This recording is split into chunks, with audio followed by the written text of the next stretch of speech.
سلام به همراهان مجموعه پی 98. ما توی این ویدیو قصد داریم ثبت نام و نحوه کار با پلتفرم تریدینگ ویو رو بهتون آموزش بدیم. برای اینکه بتونیم از ابزارها و امکانات تریدینگ ویو بهتر استفاده کنیم، لازمه که در اون ثبت نام کنیم. استفاده از سایت رایگانه، اما اکانت رایگان اون یه سری محدودیت‌ها داره که البته نیازهای اولیه ما رو رفع میکنه. ثبت نام در سایت تریدینگ ویو خیلی راحته و با انجام 4 مرحله ساده میشه حسابتون رو فعال کنید. در بالای صفحه سمت راست روی گزینه Get Started کلیک می‌کنیم. توی این صفحه ما اکانت‌های مختلف تریدینگ ویو به همراه مشخصات اون رو میتونیم ببینیم. میتونیم تعرفه حساب‌ها رو به صورت ماهانه و سالیانه مشاهده کنیم. یکم که بیایم پایین‌تر می‌بینیم که این حساب‌ها در بخش‌های مختلف با هم مقایسه شدن و میتونیم محدودیت‌های هر اکانت رو بررسی کنیم. برای ایجاد اکانت رایگان و یا بیسیک در تریدینگ ویو در این صفحه گزینه ترای فری بیسیک رو انتخاب می‌کنیم. میتونید با استفاده از اکانت‌های گوگل، فیسبوک، توییتر، یاهو و غیره در این سایت ثبت نام کنید.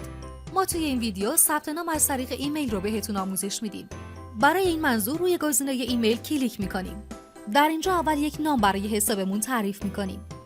بعدش ایمیلمون رو وارد میکنیم و در قسمت پسورد یک کلمه عبور تعیین میکنیم. تیک ها رو فعال و گزینه کرییت ان اکانت رو انتخاب میکنیم. در این مرحله یک ایمیل برامون ارسال میشه که از طریق اون ایمیل میتونیم اکانتمون رو فعال کنیم. باید روی ریسنت اکتیو لینک بزنیم و بعدش گزینه اوکی رو انتخاب کنیم. خب وارد ایمیلمون میشیم و ایمیلی که از جانب تریدینگ ویو ارسال شده رو باز میکنیم. برای تایید حساب روی گزینه اکتیو اکانت کلیک میکنیم. توی این صفحه نام و نام خانوادگی رو وارد و بعد از اون گزینه کانتینیو رو انتخاب میکنیم. خب دیدین که با انجام 4 مرحله ساده تونستیم توی این وبسایت ثبت نام کنیم. این صفحه اصلی اکانت شما در سایت تریدینگ ویوه. همونطور که مشاهده میکنید در این بخش میتونیم اطلاعات اکانت خودمون رو در صورت نیاز تغییر بدیم. اکانت رایگان تریدینگ ویو همونطور که در ویدیو معرفی گفتیم یه سری محدودیت‌ها داره. مثلا بیشتر از 3 تا اندیکاتور در هر نمودار نمیتونیم داشته باشیم. تایم فرم‌های کمتر از 1 دقیقه و بیشتر از 1 ماه نداریم و یا امکان فعال کردن آلارم وجود نداره.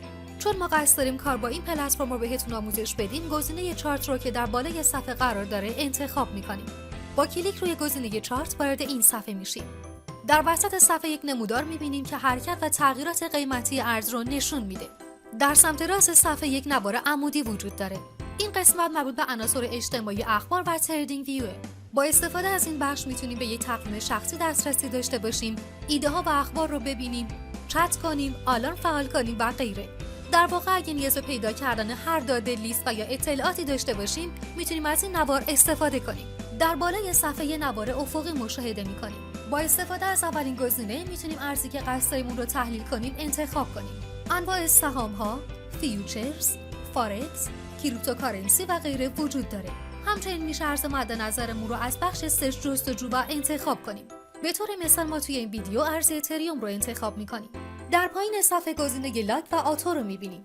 برای تحلیل جفت ارزها باید گزینه آتو و در صورتی که بخوایم سهام‌های آمریکا، فلزات، ارزهای دیجیتال و غیره رو بررسی کنیم لاگ رو انتخاب میکنیم. خب در قسمت بعدی میشه نمودار یک ارز رو در تایم فرم‌های مختلف بررسی کرد. امکان بررسی چارت در بازه زمانی 1 دقیقه تا 1 ماه برای ما وجود داره. کامپیر مربوط به مقایسه 2 تا ارزه. در تریدینگ ویو این امکان وجود داره که ما همزمان نمودار چند ارز رو بررسی کنیم. ما توی این ویدیو ارز سولانا رو انتخاب می‌کنیم تا روندش رو نسبت به اتریوم ببینیم. خب این هم نمودار خطی سولاناست که میتونیم با اتریوم مقایسه کنیم. قسمت بعد این امکان رو به ما میده که اندیکاتورهای مختلف رو به چارتمون اضافه کنیم. در سمت راست همین بخش با کلیک روی گزینه دوربین میشه از صفحه عکس گرفت. برای این کار کافیه گزینه سیو چارت ایمیج رو انتخاب کنیم. بخش بعدی مربوط به بزرگنمایی صفحه چارتمونه. برای برگردوندن به حالت قبل کافیه روی این بخش کلیک کنیم. برای ورود به تنظیمات چارت باید روی نماد چرخ دنده بزنیم. سیمبل. این قسمت مربوط به تنظیمات ظاهری نمودار هاست. میتونیم رنگ هر قسمت از کندل رو به دلخواه خودمون تغییر بدیم. استاتوس لاین. با استفاده از این قسمت میشه اطلاعاتی که در بالای صفحه سمت چپ قرار داره رو تغییر داد. مثلا اگر تیک شوبای رو غیر فعال کنیم، دکمه خرید و فروش در بالای صفحه حذف میشه. کادر قرمز رنگ کمترین قیمت درخواستی و کادر آبی رنگ بیشترین پیشنهاد رو نشون میده. اسکیلز. این قسمت مربوط به تنظیمات سمت راست نموداره. مثلا ما انتخاب سیمپل نیم لیبل، اسم ارز و نماد اون در سمت راست نمودار مشخص میشه. اپیرنس. با کلیک روی این گزینه میشه خطوط شبکه، رنگ پس زمینه، محورها و ویژگی‌های مختلف ابزارها رو تغییر داد. تریدینگ: با انتخاب این بخش میتونیم در صورت ورود به حساب بروکر عناصر بستری رو شخصی سازی کنیم. ایونتس: این قسمت گزینه‌هایی رو برای نمایش سود سهام، تقسیم و سایر رویدادها در قسمت نمودار به ما نشون میده. در سمت چپ صفحه ما نوار ابزار تریدینگ ویو رو میبینیم. این نوار همه ابزارهای نمودارسازی و ترسیم رو که مستقیم در ناحیه نمودار قابل استفاده است شامل میشه. ما میتونیم ابزارهای مختلف رو به نوار ابزار مورد علاقمون اضافه کنیم. برای این کار کافیه روی ستاره که در سمت راست هر ابزار قرار داره کلیک کنیم. با فعال شدن اون میبینیم که ابزار مد نظرمون به لیست ما اضافه شد. در پایین صفحه نوار افقی وجود داره. با استفاده از این قسمت میشه بازار مد نظرمون رو انتخاب کنیم، یادداشت بذاریم، استراتژی های خودمون رو محک بزنیم و کارگزاری مد نظرمون رو انتخاب کنیم. خب با کلیک راست روی صفحه یه منو مشاهده میکنیم. با انتخاب ریست چارت میتونیم چارتمون رو ریست کنیم. در بخش پیست میتونیم یک متن رو به نمودار اضافه کنیم. اد آلارم به ما این امکان رو میده که یک آلارم فعال کنیم. ترید در خصوص معامله ارز مد نظرمونه. از قسمت اد اتریوم تو واچ لیست میتونیم ارز اتریوم رو به واچ لیستمون اضافه کنیم. با کلیک روی اد تکست نوت میتونیم یک یادداشت در مورد ارز اتریوم بنویسیم.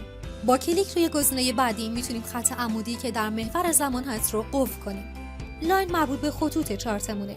اگر روی گزینه کالر تم انتخاب کنیم میتونیم تم صفحه چارتمون رو تغییر بدیم. با انتخاب دو تا گزینه بعدی میتونیم تمام خطوط و اندیکاتورهایی که در چارتمون اضافه کردیم رو حذف کنیم. قسمت آخر تنظیمات چارتمونه که کمی قبل‌تر به طور کاملی مورد رو بررسی کردیم. خب امیدوارم که تماشای این ویدیو براتون مفید بوده باشه و ازش استفاده کرده باشین. اگه سوالی در خصوص این ویدیو داشتین حتما ما در میون بذارین تا در اسرع وقت به پرسشات شما پاسخ بدیم. ممنون از اینکه همراهمون بودین.